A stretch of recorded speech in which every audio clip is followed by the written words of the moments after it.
그러니까 안 끊어지면 184? 84? 184. 우리 많이 읽었네? 우리 거의 다 많이 읽었어요. 읽었어요. 우리 다음 책 한 번, 선택해야 두 번 돼요. 하면 다음 책을 언니 저번에 추천했는 거 있었잖아요. 네. 그거 올려주세요. 네네네.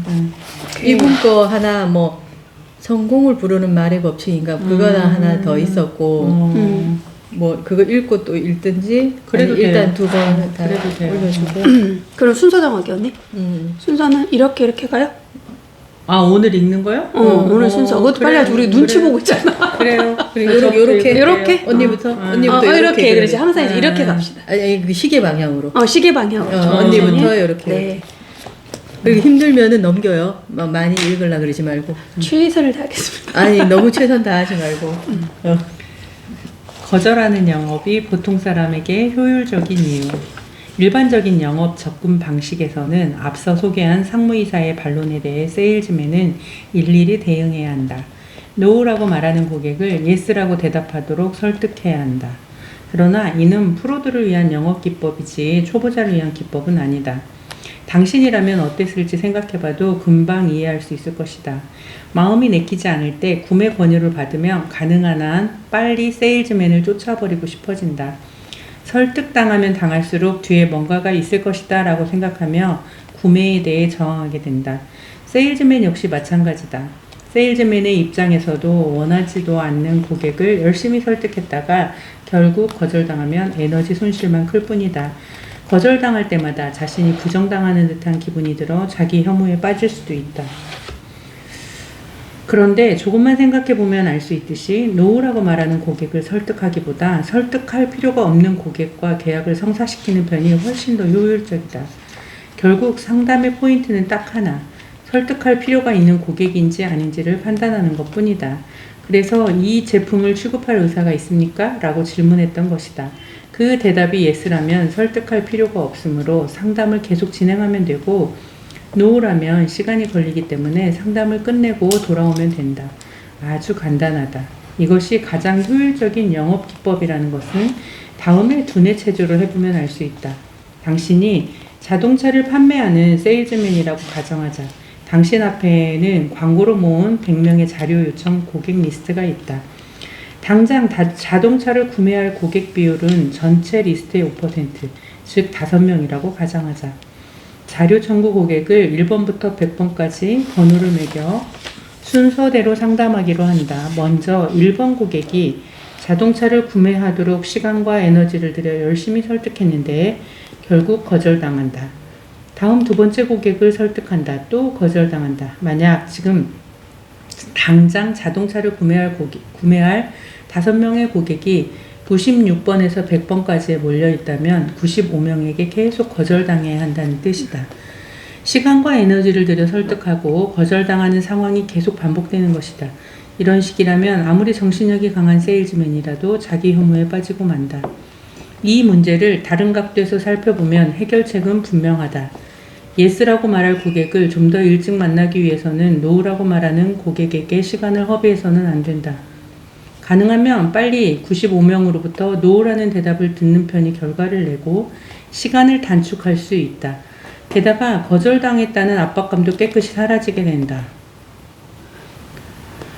내 경험에 의하면 가격대에 따라 다르긴 하지만 지금 당장 고객은 자료 청구자의 5에서 15% 정도다. 또 조만간 고객은 별도로 5에서 10% 정도 있다.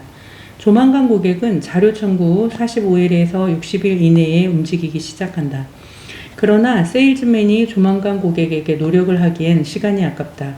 조만간 고객은 나중을 기약하며 뉴스레터나 DM같이 사람이 시간을 들이지 않아도 되는 방법을 이용해 30일 주기로 연락하면서 지금 당장 고객으로 키워가면 된다. 임금님 세일즈로 잠재 고객으로부터 가능한 한 빨리 노라는 대답을 듣고자 한다면 그 순간 고객과 세일즈맨의 입장이 뒤바뀐다. 세일즈맨이 사지 않아도 괜찮습니다.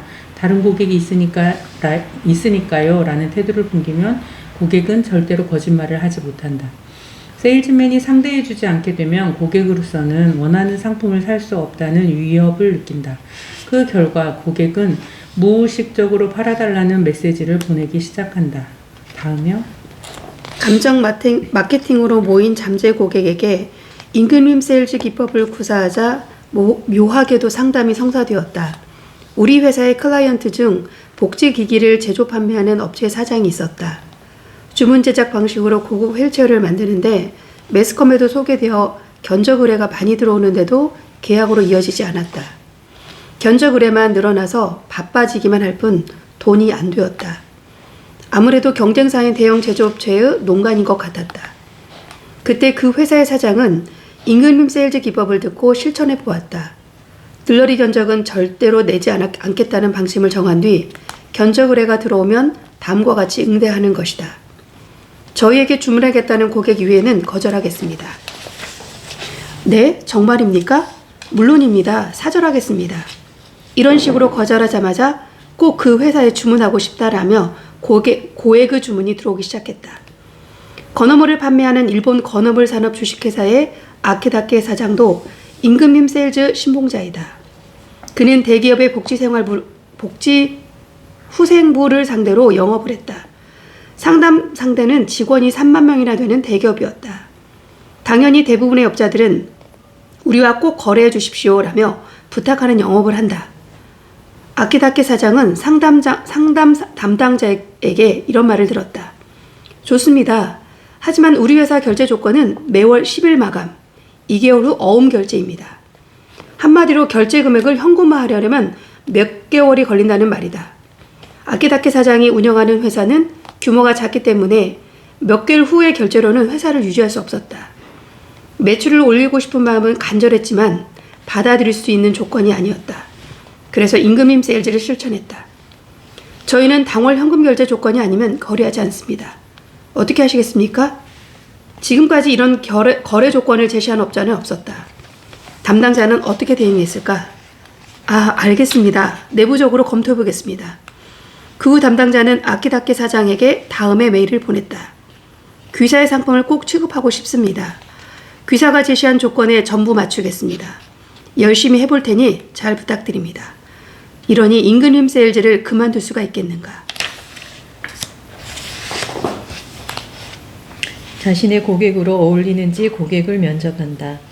가능한 한 빨리 잠재 고객에게서 노라는 대답을 들으려면 세일즈맨이 고객에게 권유하는 기존의 입장을 뒤집어 세일즈맨이 고객을 거절하는 입장이 되면 된다. 마찬가지로 나에게 어울리는 고객이 아니라면 거절할 필요가 있다. 나에게 어울리지 않는 고객, 즉 상대하기 싫은 고객과 거래하면 결코 좋을 것이 없다. 20%의 우량 고객이 80%의 수익을 가져다 준다라는 80대 20의 법칙이 있다. 반대로 해석하면 20%의 싫은 고객이 80%의 불이익을 가져다 준다는 의미이기도 하다. 싫은 고객과 내키지 않은 채로 거래를 하면 일시적인 이익은 얻을지 모르겠지만 분명히 장기적으로는 정신적으로나 수익적으로 손해를 보게 된다. 그러니 영업을 할 때는 누구든 고객으로 삼겠다는 생각을 버리고 나에게 어울리는 고객을 선택해야 이익을 얻을 수 있다. 그렇다면 나와 어울리는 고객인지 아닌지를 판단하기 위해서는 어떻게 해야 할까? 거래하고 싶지 않은 고객을 확실히 골라내면 된다. 우리는 제1습관에서 하기 싫은 일과 하고 싶은 일을 찾아내는 연습을 했다. 이것을 거래하기 싫은 고객과 거래하고 싶은 고객으로 바꿔본다. 이처럼 거래하기 싫은 고객을 명확히 해두지 않으면 모든 사람을 고객으로 간주하게 되어 엄청난 시간과 에너지를 낭비하게 된다. 나의 명함 뒷면에는 사용상 주의할 점이 쓰여 있다. 사용상 주의할 점. 주식회사 알막은 돈이 되는 일이라면 뭐든지 달려드는 컨설팅 회사가 아닙니다. 솔직히 고객은 충분하기 때문에 저희가 고객을 선택합니다. 실적을 올리는 일에 최선을 다하고 상식에 얽매이지 않으며 혁신을 추구하는 분들만 연락을 주십시오. 2. 간다의 시간 90% 이상은 천여 개의 이상의 기존 클라이언트 지원을 위해 할애됩니다. 흥미삼아 한번 만나고 싶다, 이야기를 듣고 싶다 라는 의뢰에는 응할 수 없으니 미리 양해를 부탁드립니다. 3. 간다는 무료 상담을 하지 않으므로 양해 바랍니다. 의사가 무료 진찰을 하지 않듯이 간다 또한 제공하는 지원에 긍지와 책임을 느낍니다. 무료로 조언을 들을 수 없다고 언짢아 하지 않으시길 바랍니다. 단, 창업과 양성 목적의 학교 등 비영리 단체는 예외입니다. 4. 간다와의 개별 미팅이나 고문 계약은 고액의 투자 비용이 필요하므로 예외적인 경우를 제외하고는 추천하지 않습니다. 많은 회사가 고객 획득 실천의 멤버 가입만으로도 충분한 결과를 얻을 수 있습니다. 멤버들은 저렴한 연회비로 1년간 전화 컨설팅을 받을 수 있습니다. 자료는 무료이며 실천의 자료 요망이라고 팩스로 신청해 주십시오. 나의 명함이다. 비상식적이기 짝이 없다. 주식회사 알막은 돈이 되는 일이라면 뭐든지 달려드는 컨설팅 회사가 아닙니다. 솔직히 고객은 충분하기 때문에 저희가 고객을 선택합니다. 실적을 올리는 일에 최선을 다하고 상식에 얽매이지 않으며 혁신을 추구하는 분들만 연락을 주십시오. 상당히 고자세이고 비상식적인 내용이다. 하지만 잠재 고객이 사용상 주의할 점을 보면 어떨까? 우리 회사를 꼭 컨설팅 해주시기 바랍니다. 라고 하는 진지한 고객들만 찾아온다. 현실이 이런데 영업을 할 필요가 있을까? 제안서 1절 제출하지 않는다. 고객이 어떻게든 부탁드립니다. 라고 말하면 나는 그렇습니까? 알겠습니다. 그럼 어떻게든 해봅시다. 라고 대답한다. 그러면 고객이 머뭇거리면 묻는다. 아, 참 다행이군요. 그런데 가격은 얼마일까요? 이런 식으로 고자세 영업이 가능해지는 것이다. 그런 거만한 태도는 책을 낼 정도로 유명한 컨설턴트니까 할 수 있는 것 아닌가요? 라고 말할지 모르겠다. 그러나 나는 고객이 한 명도 없었을 때부터 이렇게 해왔다. 돈이 없을 때도 이 악물고 고객을 거절했다. 물건을 사지 않고 가격을 물어보거나 눈요기만 하는 고객과 떠들고 있으면 영업하는 것처럼 느껴져서 만족감은 생길지 모르지만 현금은 생기지 않는다. 정말로 나를 필요로 하는 사람은 만나지 못했기 때문이다. 다음. 나와 어울리지 않는 고객을 구분하려면 임금님 세일즈는 매우 효과적인 영업 방법이다. 하지만 많은 사람들은 이렇게 생각할 것이다. 그런 고자세로 굴다가 고객이 화를 내진 않을까? 불안한데 화가 날 이유가 없다. 고객이 가장 싫어하는 것이 사고 싶지 않은데도 사달라고 귀찮게 하는 세일즈다. 그래서 상대가 사고 싶어 하는지 사기 싫어하는지를 판단해서 가능한 한 재빨리 물러나는 임금님 영업이 오히려 환영받는 것이다. 만에 하나 고객이 화를 낸다 한들 무슨 상관이겠는가? 세일즈맨의 목적은 매출을 올리는 것이지 고객과 사이좋게 지내는 것이 아니다. 그런데 나를 포함한 대부분의 세일즈맨은 어처구니 없는 실수를 한다.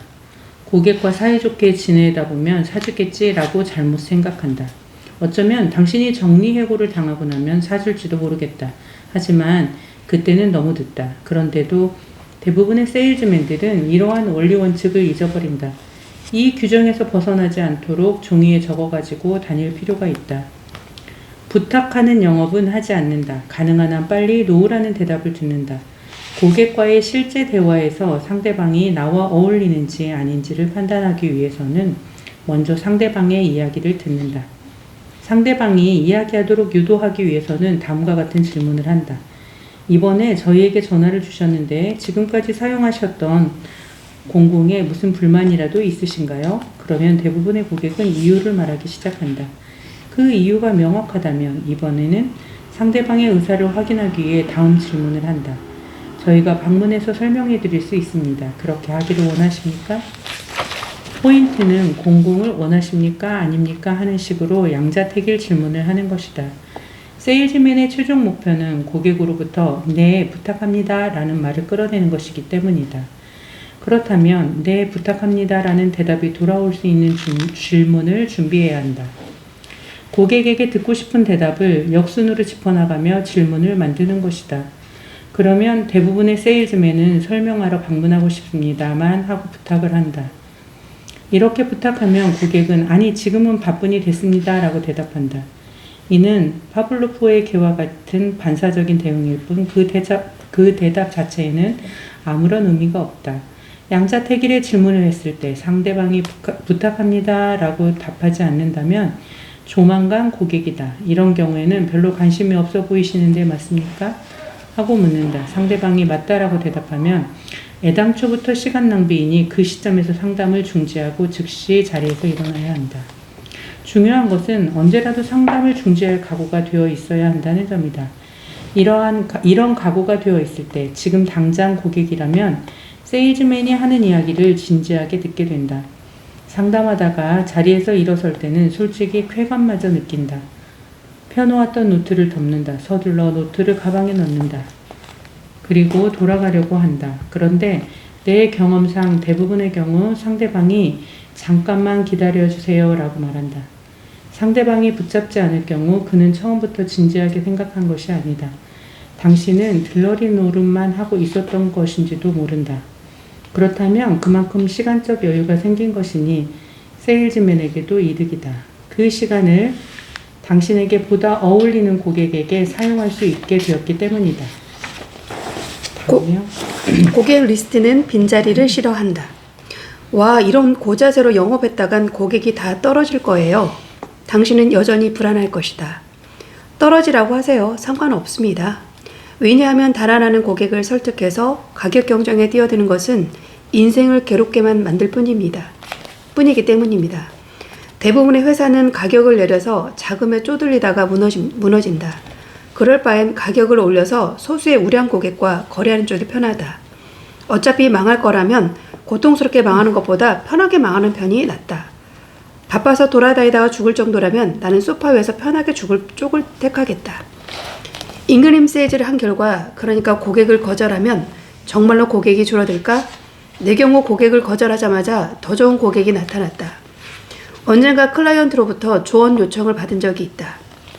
현재 A사와 상담을 진행하는 중입니다만 그들이 진정한 도매상을 통해야 한다는 조건을 제시하더군요. 그런데 우리 회사 방침은 직거래하는 것입니다. 귀사의 방침을 관철시켜야 합니다. 직거래가 아니라면 계약하지 않겠다고 하세요. 그 결과 어떻게 되었을까? 그런 직후에 B사와 오히려 더 좋은 조건으로 거래하게 되었다. 더구나 그 후 A사와 담당 바이어가 바뀌면서 다시 새로운 제안도 받았다. 한 세무사는 한 달 고문료로 100만 원, 1000만 원을 제시하는 거래처를 거절했다. 그러자 한 달이 채 지나기도 전에 고문료는 똑같으면서 작업량은 10분의 1밖에 되지 않는 회사와 계약하게 되었다. 이런 일들은 예외 없이 일어나고 있다. 왜냐하면 고객 리스트는 진공, 빈자리를 싫어하기 때문이다. 당신이 가지고 있는 고객 리스트에 빈칸이 생겼을 때 그 빈자리를 채우려는 힘이 작용하는 것이다. 그러므로 당신에게 어울리지 않는 고객은 적극적으로 거절하고 고객 리스트에서 지워야 한다. 그러면 더 어울리면 고객과 만날 수 있게 된다. 우리 회사는 고객이 없어서 이런 고자세로 영업은 할 수 없습니다. 한 사람도 놓칠 수 없거든요. 아직도 이렇게 말하는지 모르겠다. 하지만 전혀 그렇지 않다. 한 사람도 놓치지 않으려고 안절부절 못하다 보면 여유가 1도 없는 모습을 들키는 바람에 고객이 따르지 않게 된다. 고객은 바쁘게 돈을 버는 사람을 알아본다. 누구나 좋은 사람이 되고 싶어 한다. 처음에는 임금님 세일즈를 실천하는 것이 불편하고 불안할지도 모른다. 하지만 이 약물 구하는 것이 중요하다. 그러면 잇따라서 계약이 성사된다. 당신의 상상을 넘어선 현실이 펼쳐질 것이다. 다만 최종적으로는 당신이 어떤 라이프 스타일을 선택할 것이냐에 달려있다. 다른 사람에게 계속 부탁만 하다가는 끝나는 인생도 있다. 나는 이런 인생을 방학개비 인생, 디들방아가 곡식을 찢듯이 계속 굽신거리니까 라고 부른다. 나 또한 예전에는 방학개비였다. 하지만 지금의 나는 정말 나에게 어울리는 고객에게만 120%의 에너지를 투입한다. 그렇게 각오하자마자 임금님 메뚜기로 변했다.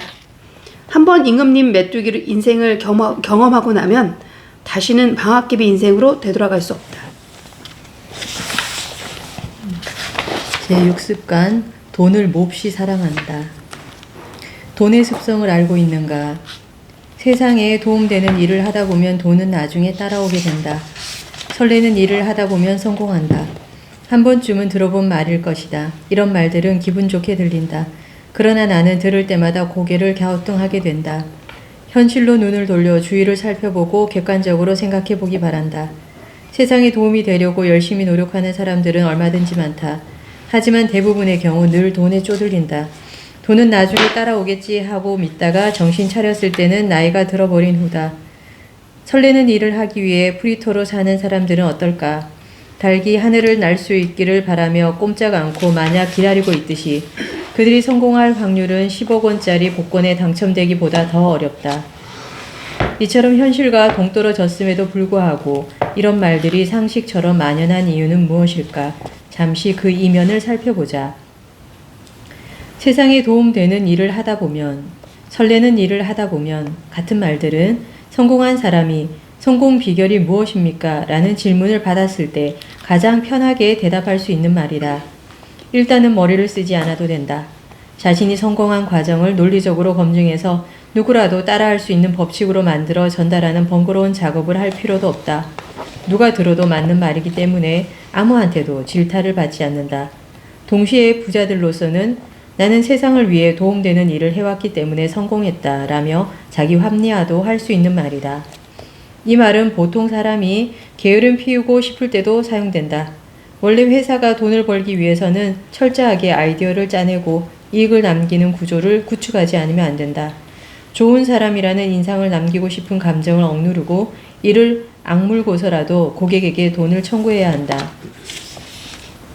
그런데 세상에 도움되는 일을 하다 보면 돈은 나중에 따라온다 라는 표어를 외치면서 정작 해야 할 일은 게으름 피우는 사람들이 많다. 젊은 사장들 모임에 가보면 본업에서는 돈을 벌지 못하면서 술집에 모여서 귀중한 시간을 낭비하며 캄보디아의 나무 심는 일에 관해 이야기하는 사람들이 있다. 이들은 돈을 벌지 못하는 현실을 외면하기 위해 서로가 서로에게 체면을 건다. 돈은 나중에 따라온다. 돈은 나중에 따라온다 하면서 말이다. 설레는 일을 하다 보면 성공한다 라는 말은 그 죄가 더 무겁다. 이 말을 고지고대로 믿고 회사가 설레지 않으면 그만두면 된다 라고 단순하게 해석하는 사람이 있다. 그리고 정말로 회사를 그만두는 바람에 생계도 유지하지 못한다. 겉으로 보면 그저 그런 프리터나 빈둥대는 실업자 신세일 뿐이지만 자신은 꼭 성공한다고 굳게 믿고 있기 때문에 어떻게 해볼 도리가 없다. 설렌다 라는 말이 현실 도피에 쓰는 편리한 표현으로 악용되면 안 된다. 세상에 도움되는 일, 설레는 일 등의 말들은 성공한 사람이 자신을 일깨우는 말로서는 매우 의미 있다. 쉽게 말해 대충 이런 뜻이다. 지금까지 나는 명성과 부를 얻고 싶어하는 에고를 원동력으로 삼아 노력해왔다. 그러나 이것만으로는 안 된다. 돈을 좀 더 벌어서 다른 사람들을 위해 전력을 다하고 나도 즐거운 일을 하자. 자기 자신에게 하는 이런 조언을 다른 사람에게도 하는 것이다. 그러나 보통 사람들은 이 말을 단순 해석해 사고정지라는 폐해를 초래하고 있다. 보통 사람이 돈을 벌고 싶다면 다른 사람에게 도움되는 일, 좋아하는 일, 설레는 일도 중요하지만 그 전에 돈에 대한 원리 원칙을 공부할 필요가 있다. 돈의 습성을 모르면 아무리 세상에 도움되는 일, 설레고 좋아하는 일을 한다고 해도 돈이 따르지 않기 때문이다. 그래서 이번 장에서는 내가 보통 사람에서 부자가 되는 동안 알게 된 돈의 습성에 대해 이야기하고자 한다. 창업가에게 금전 교육은 가장 중요한 지식이다. 나는 MBA에서 배운 지식은 거의 완벽하게 잊었다. 중학교에서 배웠던 2차 방정식 공식을 잊어버린 것과 똑같다. 도움이 되지 않았기 때문이다. 그러나 다음 3가지 원칙은 내가 기억 상실증에 걸리더라도 제일 먼저 생각해내고 싶은 중요한 지식이다. 절대 잊어버리고 싶지 않은 원칙이다. 돈을 컨트롤하기 위한 3가지 원칙. 1. 돈에 대한 죄악감을 갖지 않을 것. 2. 돈이 들어오는 흐름을 만들 것. 나가는 흐름을 만들어서는 안 된다. 3. 나의 연수입은 내가 결정할 것. 이 3가지 원칙은 정말로 중요하다. 그럼 먼저 돈에 대한 죄악감을 없애는 것부터 시작해보자. 돈 버는 일에서 도망치지 마라. 부자와 이야기해보면 그가 돈에 대한 철학을 가지고 있다는 것을 알게 된다. 지폐의 면을 같은 방향으로 하여 가지런히 모으면 돈이 불어난다.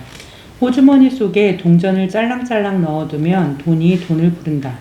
예금 통장에 모으고 싶은 금액을 적어두고 매일 바라보면 실현된다. 어이없다고 생각할지도 모르겠다. 하지만 부자들은 이런 말들을 진지하게 한다. 이런 말들에는 돈에 대한 부자들의 생각이 그대로 드러난다. 당신은 그 공통점을 알겠는가? 돈에 대한 부자들의 공통된 생각, 바로 돈을 좋아한다는 것이다. 누군들 안 그러겠냐고 반문할지도 모르겠다. 하지만 좀 다르다. 보통 사람들은 돈으로 살 수 있는 것들을 좋아한다. 예를 들면 자동차라든가 핸드백, 그리고 돈으로 얻어지는 지위나 자유 같은 것들이다. 이에 반해 부자들은 돈 그 자체를 좋아한다. 다시 말해 지폐 자체를 좋아하는 것이다. 지폐에서 나는 냄새를 좋아하고 색깔을 좋아하고 디자인을 좋아한다. 그야말로 돈을 열렬히 사랑하는 것이다. 이것이 돈이 모이는 사람과 돈이 달아나는 사람의 큰 차이점이다. 돈에 집착한다. 품위가 없고 천박하다. 돈에 집착하지 않는다. 마음이 맑고 깨끗하다. 일반적으로 사람들은 돈에 대해 이런 이미지를 갖고 있다. 그래서 돈 버는 일로 자신의 깨끗한 마음이 더럽혀지지 않을까 하는 두려움이 있다. 돈벌이만 생각하는 것은 천하다는 일종의 돈에 대한 죄악감을 갖고 있다. 돈에 대한 두려움과 죄악감을 느낀다면 절대로 돈을 벌 수 없다. 돈을 벌기 시작하는 순간 자기 스스로 제동을 걸어버리기 때문이다. 돈을 버는 것은 부정적으로 생각하면 좀 더 돈을 벌 수 있는데도 상대방에 대한 미안한 마음 때문에 가격을 낮게 설정해버린다. 상대의 비위를 맞추고 죄스러운 자신의 마음을 누그러뜨리려고 돈 버는 일에서 슬며시 발을 빼게 된다. 이래서야 돈과 인연이 없는 것이 당연하다. 그래서 당신이 먼저 해야 할 일은 돈에 대한 근본적인 죄악감을 말끔히 씻어 없애는 것이다. 사실 자신의 손으로 돈을 버는 일은 지극히 고귀한 행위다. 나는 이 사실을 내 집을 지을 때 비로소 깨달았다. 집은 건축업을 하는 우리 회사의 클라이언트에게 부탁했다. 이 건축업체는 내가 관여한 지 90일 만에 월 계약 실적이 이동해서 평균 7돈까지 늘었는데 90일 만에 3배 이상의 매출을 올린 것이다. 그것도 영업 담당 직원 수는 이전과 똑같은 상황에서 올린 성과였다. 나는 당시 판매 실적이 3배나 올라 잘 되었다 정도로밖에 인식하지 못했다. 그러나 그 이상의 의미가 있었다. 이 회사에서는 계약 조인식을 개최하고 있었는데 담당 영업 직원으로부터 업자를 위한 조촐한 모임이니 부담 없이 참석해 주십시오 라는 일반적인 초대를 받았다. 그래서 부담 없이 참석했는데 행사장에 들어가는 순간 깜짝 놀랐다. 행사장에 들어서자 터질 듯한 박수 소리가 울렸다. 행사장에는 10여 명의 기술자들이 정렬해 있었다. 전기공사, 내장공사, 수도공사 등의 외부업자들과 직원들이 차례대로 자기소개를 했다. 그들은 맥주를 마시며 침묵을 다지고 있었다. 나는 이 계약 조인식에 참석하면서 아주 단순하지만 중요한 사실을 깨달았다. 내가 돈을 벌고 이 회사가 판매 실적이 3배로 올랐다는 것은 여기 모인 기술자들의 일거리도 3배 많아졌다는 뜻이다. 그리고 내가 집 짓기를 의뢰하면서 이 기술자들에게 또 일거리가 생긴 것이다. 누군가가 이익을 낸다. 누군가는 돈을 번다. 그리고 그 돈을 쓴다. 누군가는 돈을 쓰면 그로 인해 풍요로워지는 사람들이 있다. 그래서 뭔가를 팔 능력이 있는 사람은 팔아야 하고 돈을 쓰는 능력이 있는 사람은 돈을 써야 한다.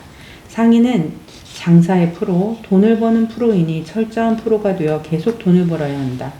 그리고 그 돈을 유용하게 써야 한다. 하지만 우리는 습관적으로 돈을 당당하게 마주대하지 못해왔다. 돈은 나중에 따라온다라는 말은 부자가 자기 자신을 다스리기 위해 하는 말이다. 그런데 보통 사람들이 이 말을 착각해서 진실이라고 믿어버렸다.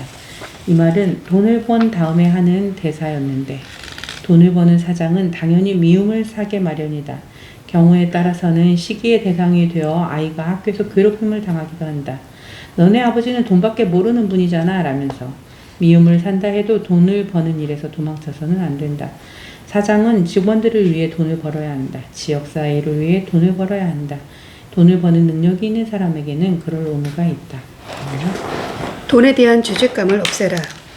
당신이 창업가로서 돈을 벌고자 한다면 돈에 대한 죄책감을 가져서는 안 된다. 예를 들어 음악가가 좋은 곡을 연주하면서 죄책감을 느낀다면 제대로 연주할 수 있겠는가? 목수가 좋은 집을 지으면서 죄책감을 느낀다면 잘 지을 수 있겠는가? 창업가는 돈을 버는 프로이기 때문에 돈에 대한 죄책감을 가지고서는 이익을 낼 수가 없다. 그러니 돈에 대한 죄책감을 지금 당장 날려버려야 한다. 방법은 간단하다. 앞에서도 이야기했듯이 돈 자체를 좋아하면 된다. 지폐를 보면 그 색깔에 감동하자. 향기를 맡고 질감을 즐기자. 아, 돈이라는 것은 얼마나 거룩한 것인가 라고 외치며 지폐를 사랑하자. 나는 돈을 아주 좋아한다. 어린 시절부터 돈은 내 친구였다. 우리 집은 장사를 했기 때문에 나는 유치원생이었을 때부터 가게 매상을 집계하는 아버지를 도와드렸다. 사실 방해했다.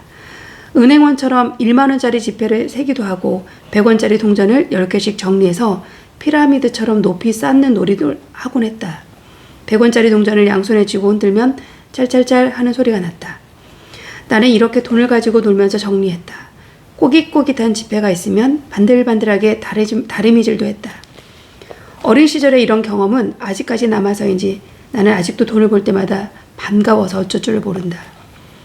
창업하고 돈을 벌기 시작하면서 가장 즐거웠던 일이 무엇이었는지 아는가? 은행에 가서 ATM 기계에 예금 통장을 넣는 순간이었다. 칙칙칙칙. 통장에 무언가 찍히면서 내는 소리가 멈추지 않는 것이 즐겁기만 했다. 아, 이 얼마나 아름다운 소리인가 하며 감동했다.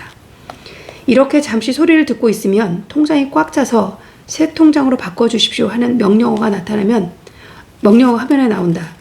다 쓴 통장을 들고 통장이 다 됐네? 라고 말하면서 새 통장으로 바꾸려 갈 때 뭔지 모를 뿌듯함에 스스로를 칭찬하고 싶어진다. 통장에 찍힌 금액의 글씨체와 인쇄된 글자의 마모된 감촉에서는 형용할 수 없는 아름다움이 느껴진다. 그리고 잔액의 자릿수가 바뀌는 순간이 빨리 왔으면 하고 너무나 기다려진다. 콤마가 되어지며 자릿수가 바뀌는 순간이야말로 최고의 순간이다. 혼자서 기분이 좋아 실실 웃는다. 돈을 벌 때 기쁜 것은 사장만이 아니다. 직원들도 마찬가지다. 하루는 격리 담당 직원이 은행에서 돌아오면서 싱글벙글 웃고 있었다. 뭐가 그렇게 좋아서 웃고 있는 거야? 아니, 간다 사장님, ATM 기계가 고장난 줄 알았잖아요. 소리가 멈추질 않는 거예요. 회사가 돈을 번다는 것은 직원에게도 신나는 일이다. 그러니 주저하지 말고 철저하게 돈을 벌어야 한다. 돈과 인연이 멀어지는 방법은 아주 간단하다. 인생에서 돈이 전부는 아니야 라고 말하면 된다. 돈 버는 일이 그렇게 중요한가요? 라고 말하면서 부자들을 질투하면 된다. 그렇게 입버릇처럼 말하면 확실하게 평생의 돈의 혜택을 받지 못하는 인생을 살게 될 것이다. 감성 마케팅 개발자인 고사키 유지 선생은 이렇게 말한다. 돈에 왜 그렇게 관심이 많은 거야? 그보다는 사회에 공헌하는 일이 더 중요하지 라면서 돈 잘 버는 사람들을 야유할 정도라면 당신도 5천만 원을 버는 것으로 만족하지 말고 10억 원을 벌여서 9억 5천만 원을 기부하면 된다. 우선 돈을 벌어라. 돈을 벌고 나서 그 돈으로 정의감을 가지고 철저하게 사회에 공헌하라. 하루라도 빨리 돈이 들어오는 흐름을 만들어라. 돈에 대한 죄악감을 없앴다면 다음에 할 일은 돈이 들어오는 흐름을 만드는 것이다. 창업자에게 중요한 것은 1억 원을 버는 일이 아니다. 중요한 것은 벌어들인 액수가 아니라 돈의 흐름이다.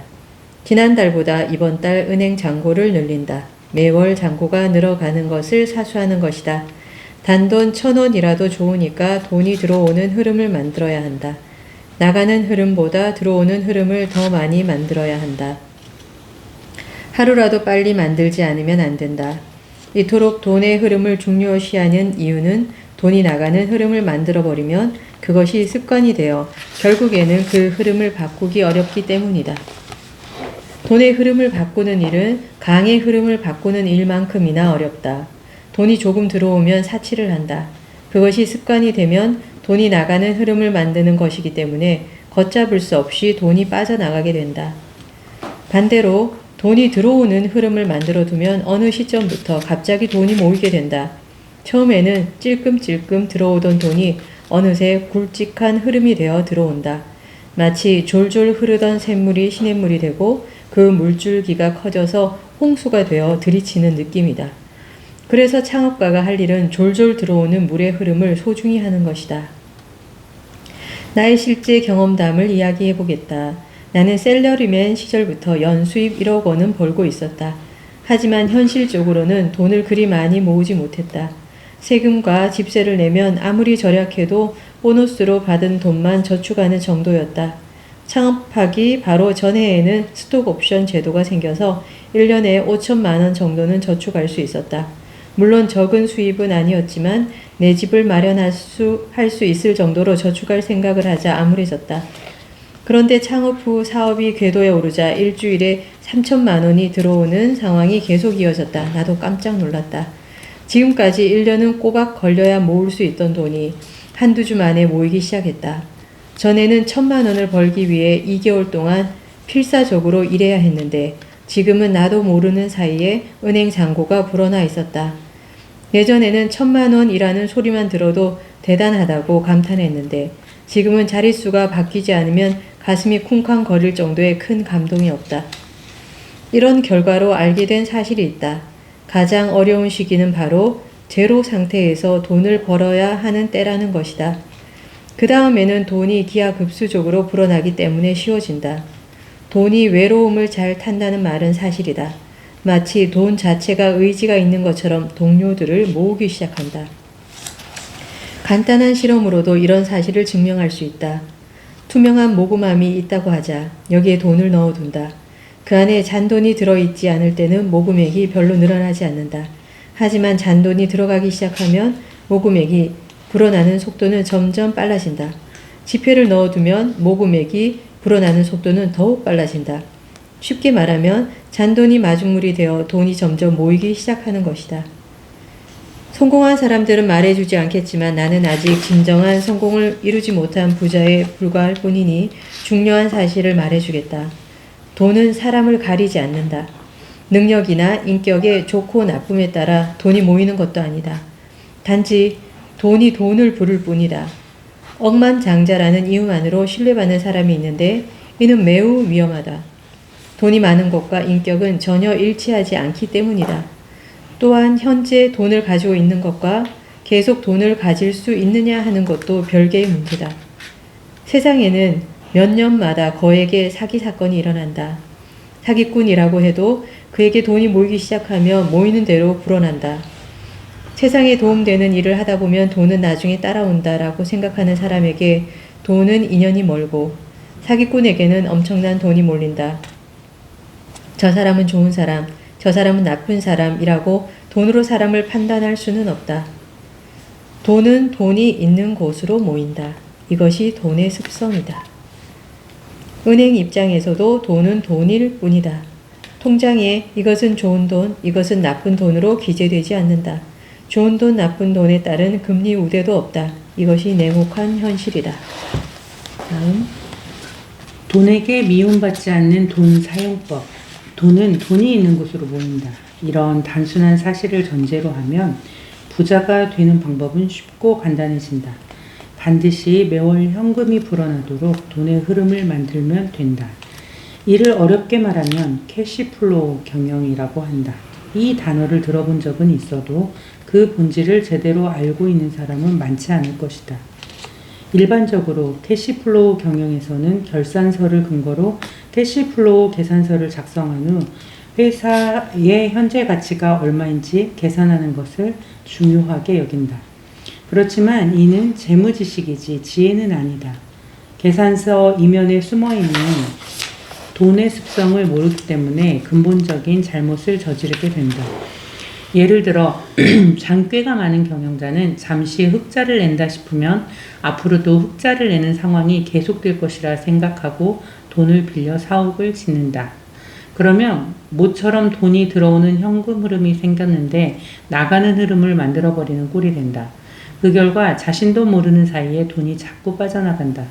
지금은 사라진 일본 잔기신용은행이 호화스러운 자사빌딩을 세우고 몇 년 뒤에 문을 닫은 사실을 봐도 알 수 있다. 돈은 곧 에너지다.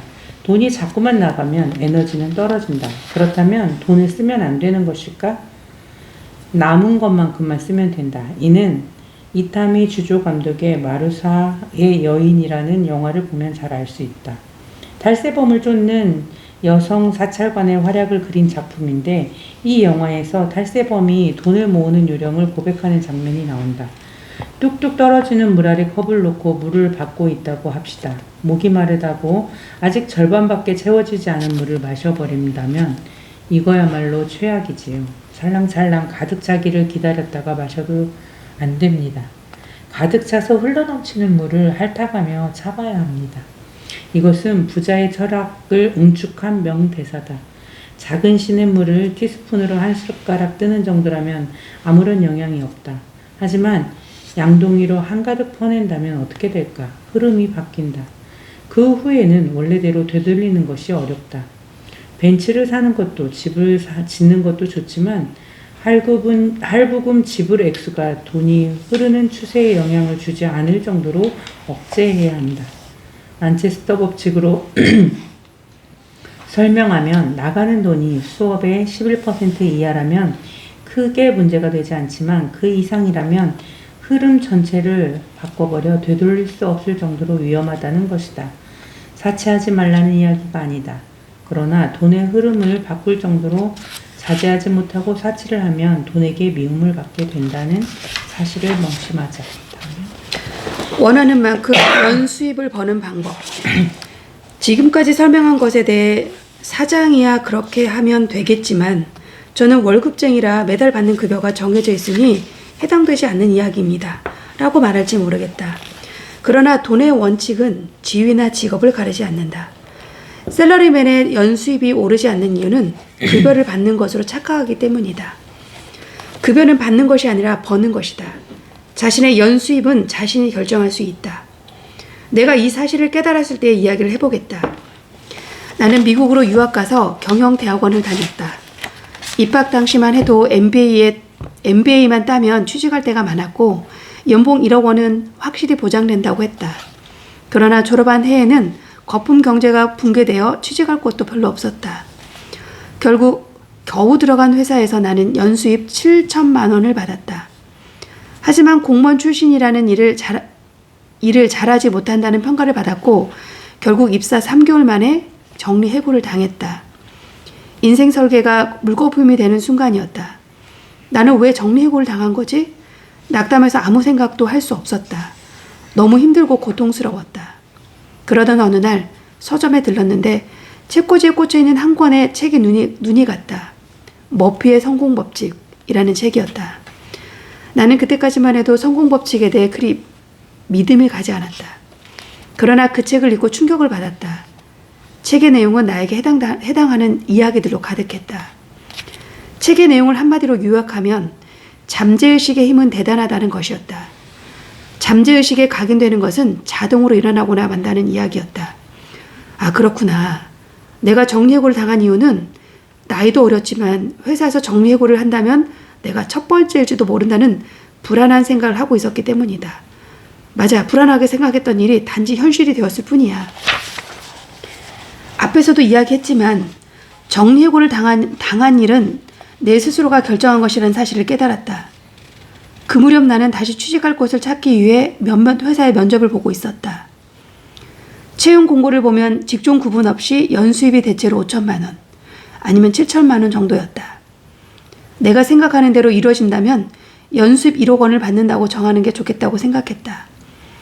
그래서 나는 연수입 1억 원이라고 적은 종이를 양복 주머니에 넣고 다녔다. 나의 잠재의식에 1억 원을 각인시키기 위해서였다. 아카사카에 있는 뉴오타니 호텔에서 면접이 있었다. 외국계 회사였기 때문에 고용주가 미국인이었다.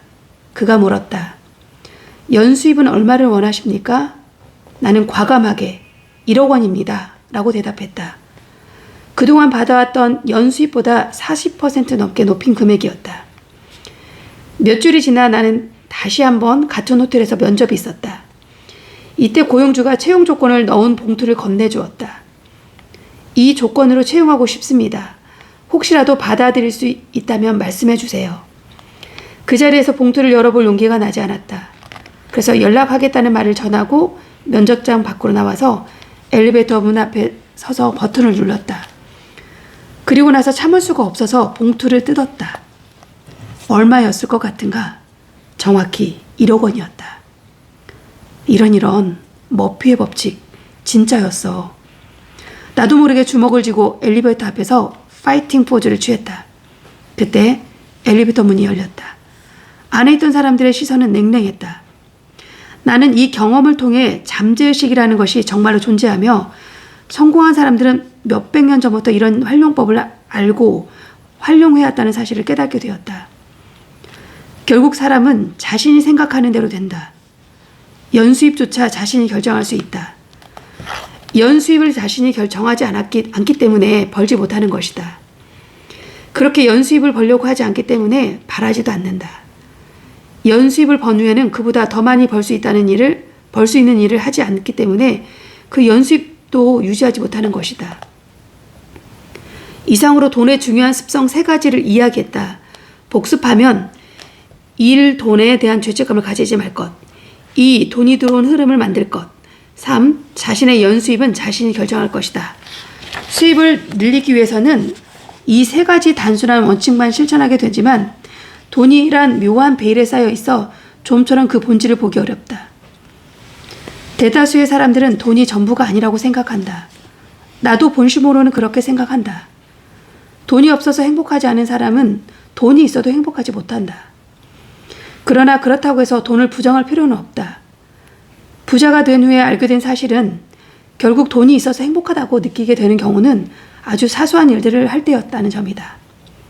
피곤할 때 돈 걱정하지 않고 택시를 타고, 가족과 초밥을 먹고 싶을 때 2만원짜리와 3만원짜리 메뉴 사이에서 가격을 따지지 않고 4만원짜리 초밥을 선택할 수 있다는 것, 공부하고 싶을 때 해외로 나가서 공부할 수 있다는 것, 그리고 싫어하는 녀석에게 머리를 숙이지 않아도 된다는 것은 행복이다.